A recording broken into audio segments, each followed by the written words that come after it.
I'd been a grandfather for 32 years, but I'd never felt as old as I did that Christmas morning, standing in my own daughter's doorway with my overnight bag in hand, hearing those words echo through the festive chaos.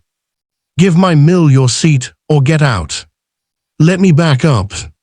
My name is Frank Morrison, and at 78 years old, I thought I'd earned the right to expect a little basic respect from my family. Not special treatment, mind you, just the common courtesy one human being shows another. That Christmas, I learned I'd been wrong about a lot of things. I'd driven 3 hours through light snow to reach my daughter Patricia's house in the suburbs. My wife Helen passed away 4 years ago, and the holidays had been particularly hard since then.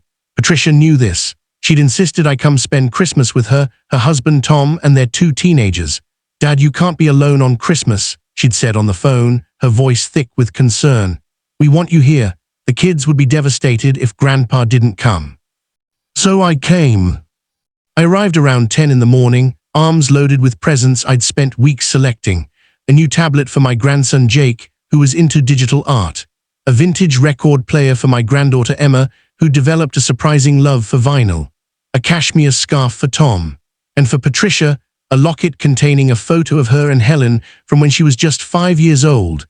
I'd found it while cleaning out the attic. Patricia met me at the door with a hug that felt half-hearted, distracted. "Dad, you made it. Come in. We're just setting up for dinner." The house smelled like pine and cinnamon, exactly as Christmas should. A massive tree dominated the living room, buried under ornaments and lights, but something felt off. Patricia kept glancing toward the kitchen, wringing her hands. "Everything all right, sweetheart?" I asked. "Yes, fine, it's just Tom's mother is here. She surprised us yesterday. We weren't expecting her, but you know how she is." I'd met Diane, Tom's mother, exactly twice before. Once at Patricia and Tom's wedding 20 years ago, and once at Jake's christening. She lived in Florida and rarely visited. The few phone conversations I'd overheard between Patricia and Tom about Diane suggested their relationship was complicated at best. I followed Patricia inside. The living room had seating for about 8 people, a large sectional sofa, 2 armchairs, and an ottoman. As I entered, I saw Tom in the kitchen, frantically basting a turkey. The kids were nowhere to be seen, probably in their rooms. And there, occupying the corner of the sectional like a queen on her throne, sat Diane. She was a large woman in her mid-70s, dressed in a glittering red pantsuit that looked expensive. Her fingers were heavy with rings, and her neck dripped with gold chains. She glanced up from her phone long enough to give me a once-over. "Oh, you must be Patricia's father," she said, her tone making it sound like an accusation. "Frank Morrison," I said, extending my hand. "Good to see you again, Diane." She looked at my hand like I was offering her a dead fish. I don't shake hands during flu season. It was COVID she'd blamed last time we met. I lowered my hand. "Fair enough." "You can put your bag in the guest room," Patricia said quickly. "Second door on the right upstairs." I hauled my bag up the stairs, my knees protesting every step. The guest room was small but comfortable, with a view of the snow-dusted backyard. I freshened up, changed into a nicer shirt, and headed back downstairs, determined to make the best of things. When I returned to the living room, I found Diane still on the sectional, now with her feet up on the cushions, shoes and all. Patricia was setting out appetizers on the coffee table: cheese, crackers, those little sausages wrapped in pastry that Helen used to make from scratch. "Can I help with anything?" I asked. "No, Dad, just relax," Patricia said, not meeting my eyes. "Dinner will be ready in about an hour." I looked around for somewhere to sit. The sectional could easily fit 4 or 5 people, but Diane had somehow managed to sprawl across enough of it that there was really only room for one more person beside her. The 2 armchairs were piled with wrapped presents. The ottoman had a stack of board games on it. "I'll just move these presents," I said, reaching for one of the armchairs. "Don't touch those," Diane snapped. "Those are organized by recipient. Tom spent an hour arranging them." I pulled my hand back. "Sorry, I glanced at the sectional. Diane was watching me with an expression I couldn't quite read. She shifted slightly, taking up even more space. Patricia appeared at my elbow. "Dad, why don't you sit here?" She gestured to the very edge of the sectional, a sliver of seat that would have me practically perched on the arm.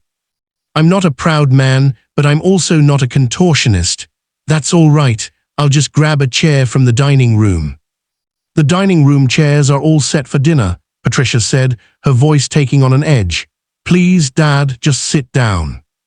So I sat on that uncomfortable perch, feeling every one of my 78 years in my aching back and hip.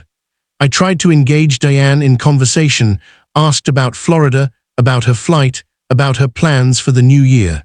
She answered in monosyllables, her eyes never leaving her phone.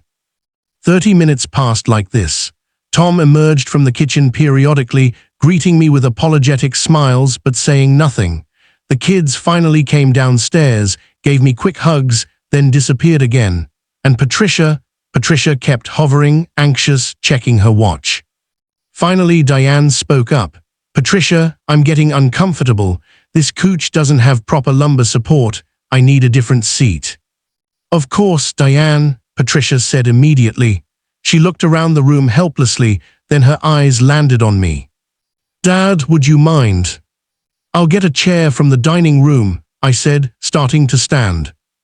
"No," Diane's voice was sharp. "I need the armchair, the one with the high back, for my sciatica." "Oh, of course," I said. "I'll move the presents." "I'll do it," Patricia said quickly. She hurried over and carefully relocated the stack of gifts, then fluffed the cushion on the armchair like she was preparing it for royalty. Diane heaved herself off the sectional with great drama and settled into the armchair. "Better," she pronounced.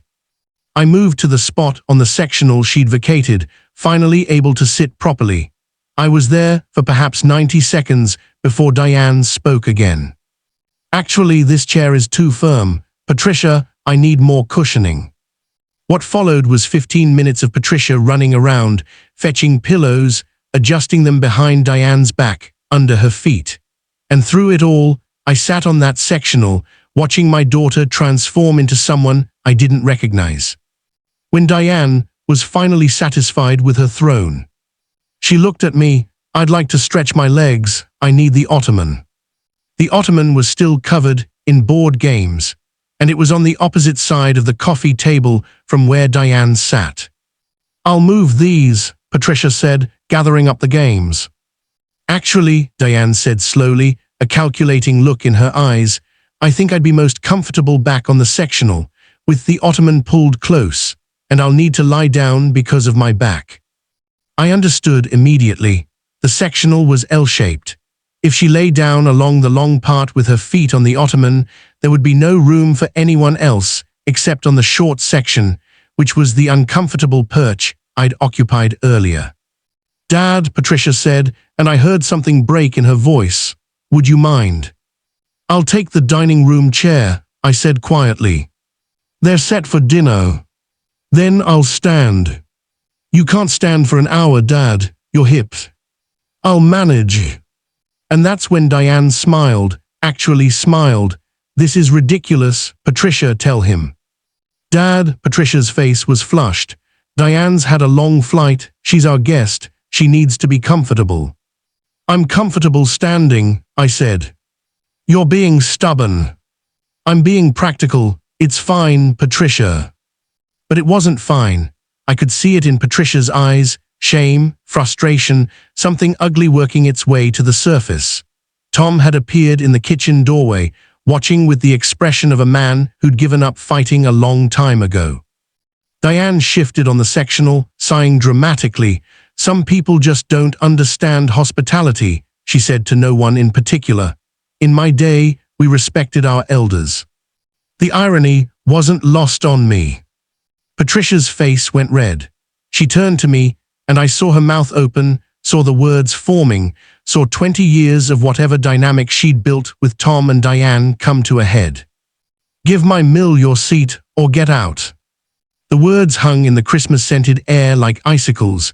Jake and Emma, drawn by the raised voice, appeared at the top of the stairs. Tom took a step forward, then stopped, and I looked at my daughter and saw a stranger. I stood slowly, my joints protesting. I walked to where I'd left my coat by the door. Patricia was frozen, her hand over her mouth, her eyes wide with shock at her own words, but she didn't take them back. "Dad, she started. I held up my hand. "I'm leaving, as requested. Before I do, I want to say one thing." I looked at Diane, comfortable on her sectional, smug satisfaction on her face, then at Tom, who couldn't meet my eyes, then at my grandchildren witnessing this moment. Finally, I looked at Patricia. "Your mother and I raised you to be kind, to be gracious, to treat people, all people, with dignity, not because of what they can do for you, but because it's right. Somewhere along the way you forgot that, or maybe you chose to forget it. Either way, I'm not going to stand here and compete for basic respect in my own daughter's home. I love you, Patricia, I always will. But I won't participate in teaching your children that love comes with conditions and family comes with hierarchies." I picked up my bag from where I'd dropped it. Merry Christmas. I walked out into the snow, got in my car, and drove away. My hands were shaking. My phone started ringing before I'd reached the highway. "Patricia." I didn't answer. That was 3 years ago. I haven't been back to Patricia's house since. We've rebuilt something fragile since then, after she finally called and truly apologized months later. She and Tom separated last year. Turns out, Diane had been undermining their marriage for years. My grandchildren visit me now, and Patricia and I have lunch once a month. But I never regret walking out that door. Sometimes the most loving thing you can do is refuse to participate in your own diminishment, even on Christmas, especially on Christmas.